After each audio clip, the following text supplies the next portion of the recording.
بسم اللہ الرحمن الرحیم۔ السلام علیکم میرے پیارے بھائیوں اور بہنوں، آج جمعہ کا دن ہے۔ فلسطین کے مسلمانوں کے لیے اور کچھ نہیں تو دعائیں ضرور کیجیے۔ اے اللہ، فلسطین کے مسلمانوں کی مدد فرما، آمین ثم آمین۔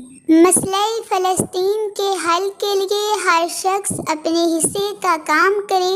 جو مال لگا سکتا ہے مال لگا دے، جو جان لگا سکتا ہے جان لگا دے، جو وقت لگا سکتا ہے وقت لگا دے، جو بااختیار طبقے کو فکر مند کر سکتا ہے فکر مند کر دے، جو اظہار یکجہتی کے لیے نکل سکتا ہے نکلے، جو ظلم کے خلاف بات کر سکتا ہے بات کرے، جو لکھ سکتا ہے وہ لکھے، جو میڈیا یا سوشل میڈیا استعمال کر سکتا ہے استعمال کرے، جو کچھ نہیں کر سکتا دعا کے لیے ہاتھ تو اٹھا سکتا ہے۔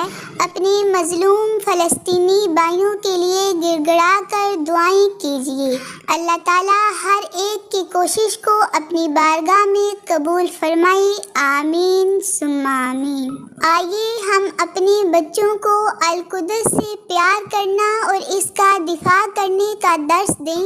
اپنے بچوں کو قرآن و سنت سے جوڑیں، اپنی تاریخ بتائیں۔ یہ ایک ایسی مسجد ہے جسے مکہ مکرمہ اور مسجد نبوی کی طرح عظیم الشان مسجد ہے، اور یہ صرف ایک عمارت نہیں جس کو مسلمانوں نے بیت المقدس کی چوٹی پر تعمیر کیا ہے، بلکہ یہ انبیاء کی مسجد ہے۔ میرے اور آپ کے پیارے نبی خاتم النبیین حضرت محمد صلی اللہ علیہ وآلہ وسلم نے ارشاد فرمایا، ایک دور آئے گا جب تم یہودیوں سے جنگ کرو گے اور وہ شکست کھا کر بھاگتے پھریں گے۔ کوئی یہودی اگر پتھر کے پیچھے چھپ جائے گا تو وہ پتھر بھی بول اٹھے گا کہ اے اللہ کے بندے، یہ یہودی میرے پیچھے چھپا بیٹھا ہے، اسے قتل کر دو۔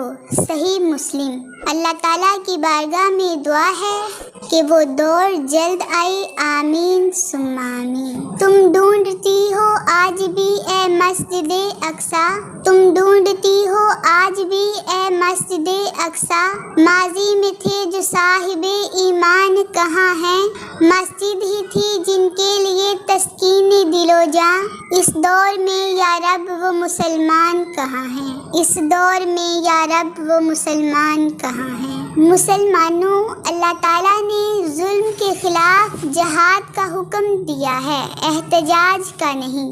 مسجد اقصیٰ کی خصوصیات: روئے زمین پر قائم ہونے والی دوسری مسجد، رسول اللہ صلی اللہ علیہ وآلہ وسلم کے سفر معراج کی عظیم یادگار، مسلمانوں کا قبلہ اول، خلیفہ دوم سیدنا عمر فاروق رضی اللہ عنہ کی امانت، سلطان صلاح الدین ایوبی رحمۃ اللہ علیہ کی ایمانی جرت کا مظہر، خلافت عثمانیہ کی شان و شوکت کی منہ بولتی تصویر، 21ویں صدی کے 56 اسلامی ممالک، افواج اور حکمرانوں کی بے حسی کا نشان۔ میرے پیارے بھائیوں اور بہنوں، کمنٹ باکس میں اپنی رائے کا اظہار ضرور کیجیے اور ویڈیو کو زیادہ سے زیادہ شیئر کیجیے، لائک کیجیے، اور اگر چینل پر نئے ہیں تو چینل کو سبسکرائب کر کے بیل نوٹیفیکیشن کو آن کریں اور آل پر کلک کر دیں۔